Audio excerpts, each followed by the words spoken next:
श्री महाराजा हरि सिंह की जयंती जो 131वीं जयंती है पूरे जम्मू कश्मीर में बड़े हर्षोल्लास से मनाया जाता है। इसी कड़ी को हमने आगे बढ़ाया है। रामबन में श्री महाराजा हरि सिंह श्री अमर क्षत्रिय राजपूत सभा के बैनर के तले इस कार्यक्रम का आयोजन किया गया है, जिसमें हमारी माताएं, बहनें सब लोगों ने पार्टिसिपेट किया है। मैं अपनी तरफ से और अपनी कमेटी की तरफ से ये मैसेज दूंगा कि जिस तरह के आदर्श हमारे महाराजा हरि सिंह जी के थे, वो सब लोग उन आदर्शों को अपनाएं और समाज में अच्छा मैसेज आए। उनका एक ही नारा होता था, जस्टिस इज़ माय रिलीजन। मैं सब लोगों से ये गुजारिश करूंगा, आपके माध्यम से गुजारिश करूंगा कि ऐसे संस्कार हमारे सब लोगों में आएँ, ताकि हम एक गुलदस्ते की तरह सब लोग जिए बड़े हर्षोल्लास से। महाराजा बिल्कुल आपने बहुत सही सवाल पूछा है। जैसे कि हमने महाराजा हरि सिंह की छुट्टी के लिए बहुत जद्दोजहद की थी, बड़ी कोशिश करने के बाद छुट्टी मिली है, तो हम भी सेंट्रल गवर्नमेंट से और एलजी साहब से गुजारिश करेंगे कि जल्दी से जल्दी इस स्टेट हमारी जो महाराजा हरि सिंह की जो एक स्टेट थी, जो बदकिस्मती से दो यूटी में कन्वर्ट हो गई है,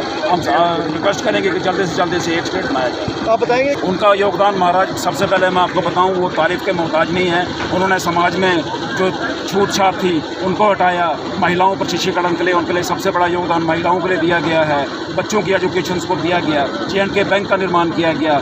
उन्होंने समाज में राजपूतों को, क्षत्रियों को हल चलना सिखाया ताकि वो अपने ऊपर डिपेंड रहें। ऐसे बहुत सारे योगदान हैं जो समाज में दिए। और भारत में राज्य ये स्टेट जम्मू कश्मीर अगर भारत के साथ इस वक्त है तो उसका सारा क्रेडिट जम्मू कश्मीर के महाराजा श्री हरि सिंह जी को जाता है।